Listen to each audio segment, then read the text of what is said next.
মনিরুজ্জামান গুম হয়েছিল, এই জন্য কি জাহেরের উপর আক্রমণ হয়েছে, এই জন্য কি আমরা জেল খেটেছি? এই হলো পরিবর্তন। অন্তর্বর্তীকালীন সরকার টোটালি ব্যর্থ হয়েছে। বাহিনীর গতি স্লো, সেই জায়গা থেকে এই সন্ত্রাসীদেরকে ভয় পেয়ে পুলিশ তারা গাড়ি স্লো চালানো শুরু করে। এই হচ্ছে রাষ্ট্রের অবস্থা। এই ফ্যাসিবাদকে নির্মূলে তারা সম্পূর্ণভাবে ব্যর্থ হয়েছে। বরং আমরা দেখছি যে উপদেষ্টারা, তাদের আত্মীয় স্বজনরা ওই আওয়ামী লীগের লুটেরা মাফিয়াদের সম্পদ পাহারা দিচ্ছে, মালিকানা নিচ্ছে। দেখেন নাই নসরুল হামিদ বিপুর সম্পদ কারা পাহারা দিচ্ছে? আমরা ওই সময় বলেছিলাম যাদেরকে বিএনপি জামাত তকমা দিয়ে 16 বছর বঞ্চিত করা হয়েছে তাদেরকে প্রশাসনে আপনারা পুনর্বাসিত করেন। সেই সময় সরকারের পক্ষ থেকে বলা হলো যদি তাদেরকে পুনর্বাসিত করি তাহলে ওই বিএনপি জামাতের কথা তারা শুনবে, আমাদের কথা শুনবে না, বরং আওয়ামী লীগের যারা রয়েছে তাদেরকে আমরা ভয় দেখিয়ে কাজ করাতে পারবো। অথচ অন্তর্বর্তীকালীন সরকারের মাননীয় তথ্য উপদেষ্টা গতকাল বললেন যে বিএনপি জামাত নাকি প্রশাসনের সব ভাগ করে নিয়েছে, ডিসি ভিসি এসপি সব ভাগ করে নিয়েছে। জনগণের ভাগ কোথায়?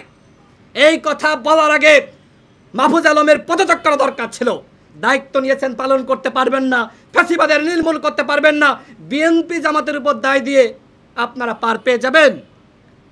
যদি এই দেশে আবারও আওয়ামী লীগ ফিরে আসে তার জন্য দায়ী থাকবে ডক্টর মোহাম্মদ ইউনূস এবং তার উপদেষ্টা পরিষদ। আমরা বারবার বলেছি, আমাদের কথা শোনা হয়নি। আমি সর্বশেষ বলতে চাই, সামনে নির্বাচন, আমাদের প্রতিবেশী রাষ্ট্র ভারত এবং আওয়ামী লীগ মিলে নির্বাচনকে বানচাল করার চক্রান্ত করছে।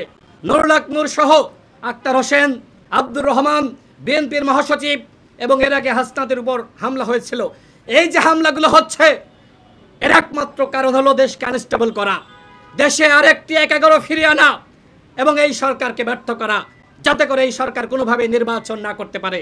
এগুলো আপনারা মনে করছেন এমনি এমনি। আজকে নুরুল হক নূর অন্যান্য দলের প্রধান নেতাদের উদ্দেশ্যে বলতে চাই, আপনারা নিরাপদ? আমি প্রশ্ন করছি, আপনারা নিরাপদ? এর আগে বিএনপির ভারপ্রাপ্ত চেয়ারম্যান জনাব তারেক রহমানের মেরুদণ্ড ভেঙে দেওয়া হয়েছিল, তিনি এখন লন্ডনে দীর্ঘ সময় নির্বাসিত থেকেছেন। এই দেশে খালেদা জিয়াকে গ্রেপ্তার করা হয়েছিল, তিনিও দীর্ঘ সময় কারাগারে ছিলেন। এই দেশে যারা যখন অন্যায়ের বিপক্ষে দাঁড়িয়েছে তাদের উপর হামলা করা হয়েছে, আমাদের অসংখ্য নেতৃবৃন্দের উপর হামলা করা হয়েছে। বাহিনীর গতি স্লো, সেই জায়গা থেকে এই সন্ত্রাসীদেরকে ভয় পেয়ে পুলিশ তারা গাড়ি স্লো চালানো শুরু করে। এই হচ্ছে রাষ্ট্রের অবস্থা। যদি নুরুল হক নূরের উপরে যে ধরনের ঘটনা ঘটলো সেই ঘটনার বিচার হতো, যে তদন্ত কমিশন গঠিত হয়েছে তারা যদি সঠিকভাবে কাজ করত, তাহলে এইভাবে জাতিসংঘের সামনে এনসিপি নেতা আক্তার হোসেনের উপরে, নারী নেত্রী ডাক্তার জারার উপরে এবং বিএনপির মহাসচিব মির্জা ফখরুল ইসলাম আলমগীরের সাথে এই ধরনের ঘটনা ঘটানোর দুঃসাহস আওয়ামী লীগ করত না। গতকাল আব্দুর রহমানের উপরে যে হামলা হয়েছে এটি আমরা মনে করি পরিকল্পিত, অত্যন্ত পরিকল্পিতভাবে হত্যার উদ্দেশ্যে অথবা গুম করার উদ্দেশ্যে এই ধরনের ঘটনা ঘটানো হয়েছে। তারা এই ঘটনার সাথে জড়িত।